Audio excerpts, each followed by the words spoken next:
Kizamde! Hop on the beat!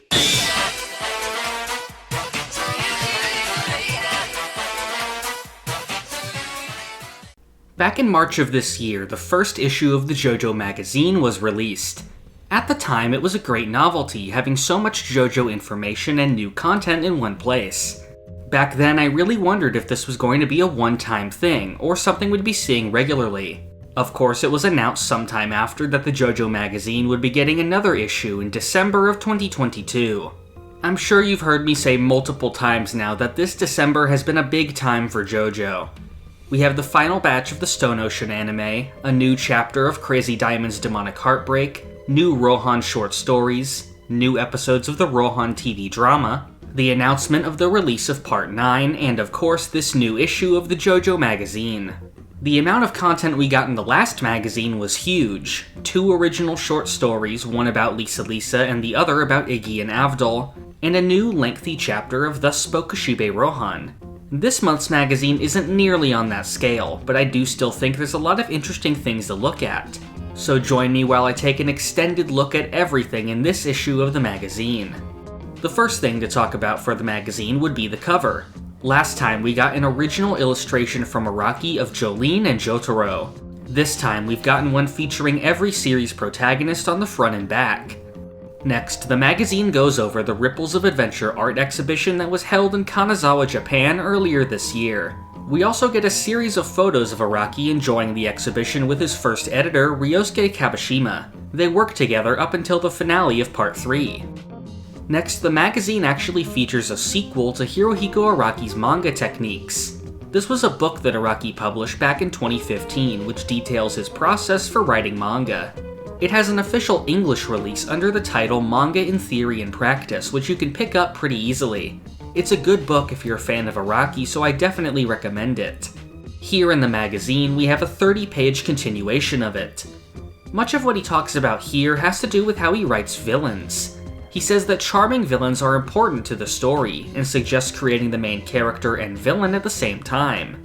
As an example, he shows a character sheet from when he first created Dio. The original is lost, so he recreates it from memory here, with some of the sections filled in with placeholders. It lists things like a character's likes and dislikes, whether they're left or right-handed, the quality of their eyesight, their sexual history, and even what kind of pets or plants they might own. Next, he goes through his thought process for the villains throughout the series. For Dio, he mentioned that in Part 3 he wanted to fully show him from the beginning, but his editor convinced him to put Dio in the shadows until the final arc. For Part 4, he mentions how Kira was a kind of character he envisioned from the beginning, despite him not appearing until midway through the story. For Valentine, he says that originally he envisioned him as someone who was more laid back, which is why he was drawn shorter and fatter, while later he wanted him to be someone who fights for himself and made him taller. For Part 8, he mentions that Toru himself is not a physically strong enemy, but that he represents the real antagonistic force of Part 8, the forces of Calamity and the rock humans competing with humanity. Funnily enough, he also talks about Thus Spoke Kashibe Rohan, and mentions that some allies can be villains by just getting in the protagonist's way. Here he includes Rohan's editor Kyoka as an example of this kind of villain. Araki also brings up the movie Joker as a good example of how to make a villain sympathetic. Next is 2 pages all about the Speedwagon Foundation throughout the series. It mostly just lists the various minor characters from the group that have appeared.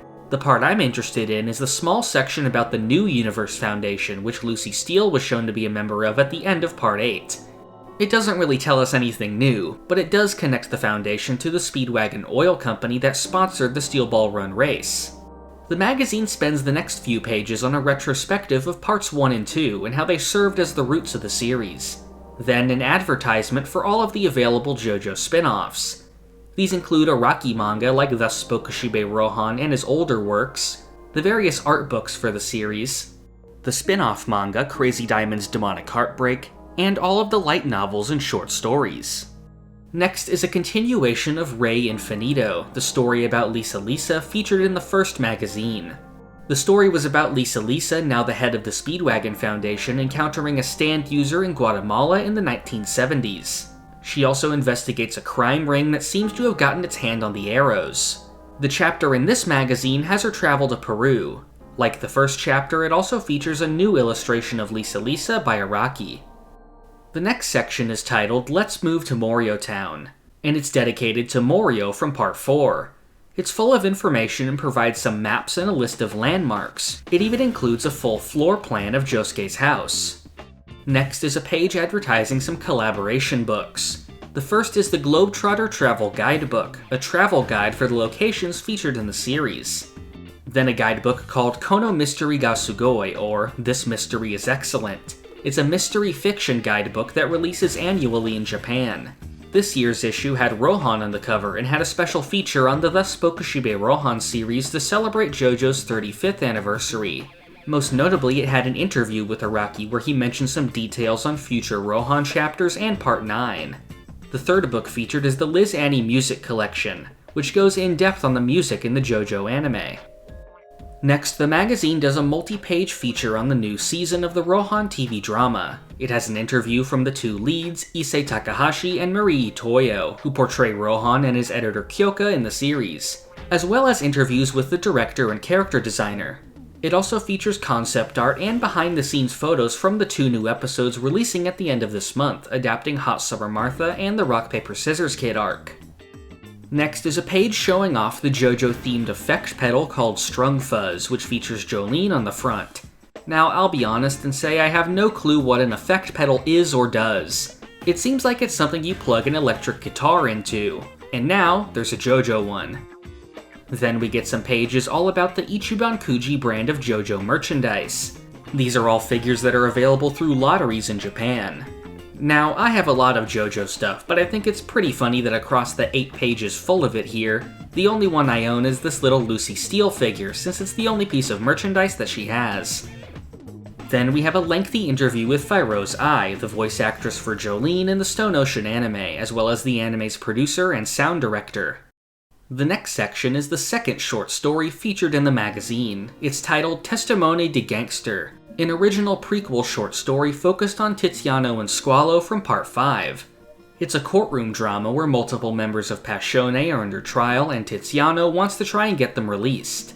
It seems to be heavily based on the real-life Maxi trial in Italy, where famously 2 judges were killed for trying to convict a large number of mafia members. 2 of the characters in the story seem to actually be based on these 2. It seems like in this story, Tiziano uses Talking Head to get the trial overturned. It definitely seems like it could be an interesting story, but maybe in poor taste for being so closely based on a real event. Unlike the other 2 magazine stories, it also unfortunately does not feature a new illustration by Araki, and just reuses a manga panel of the characters. Next is a sample of questions from the newly released JoJo's Bizarre Quizzes 500, a book collecting 500 trivia questions on JoJo. The answers are shown on a later page. Then a section titled JoJo's Meal, All Time and Places, on all the food from throughout the JoJo series. For Part 1 we have the dinner scene at the Joestar Mansion. For Part 2 the scene at the restaurant. Part 3 shows some of the regional food they encounter. Part 4 of course shows Tonio. Part 5 has a few different scenes like Bucciarati with a slice of pizza and Mista feeding Sex Pistols. Part 6 shows off the prison food. Part 7 shows Gyro's coffee and Hot Pants' roast beef sandwiches. And Part 8 shows the Higashikata fruit parlor, Mamazuku's meringue that he made, and the cakes from the ending. Next, just like the first magazine, is a conversation between Araki and his original editor, Ryosuke Kabashima.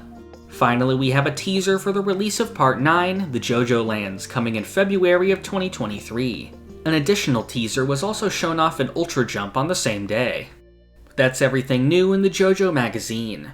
While it definitely wasn't as exciting as the first release, I still really appreciate this as a nice amount of JoJo content. Based on what we've gotten so far, it seems like the JoJo magazine will be a biannual release. So I'm wondering if the next one will come in spring of next year, just like the first issue did, or if it'll release in summer to keep the issues equally spaced out. Regardless, once the next issue arrives, it'll have been after Part 9 the JoJo Land starts publishing. So if I had to make a prediction, I'd say the next issue's cover will be of the protagonist. Hopefully in the future we'll be seeing some more of Araki's chapters included, and I'm even hoping to see some more short spin-offs by other authors, like the Fujiko one-shot. For this month in JoJo, we still have some more to look forward to. On the same day as the magazine, a new chapter of Crazy Diamond's Demonic Heartbreak released after a short hiatus. Then, at the end of the month, 2 more episodes of the Rohan TV drama. You can expect me to cover both of these things when they've been properly translated, so keep up with the channel for that. Now it's time for the Patreon question of the video. Belts asks, what are my thoughts on how Araki draws Jonathan and Joseph post-Stone Ocean? Well, I do have to correct you here since the first instance of what you're probably talking about comes from around the time of Part 4, where Joseph and Jonathan can be hard to tell apart. Now personally, I'm completely fine with this. A lot of people have a certain assumption about how Joseph or Jonathan should look by default, most likely because of the anime. Araki, however, does not have this same philosophy. If you go back to the early manga, you can see Jonathan with a headband plenty of times. Some people gripe about it being like Caesar's headband, which would be more fitting for Joseph. However, that repeating triangle pattern is not exclusive to Caesar and can be found on many different characters. It can even be seen on Jonathan himself, before the character of Caesar had even come into existence. And while it may at times be hard to determine that it's Jonathan from first glance, that would be true regardless of his outfit due to the drastic art style shift over the decades.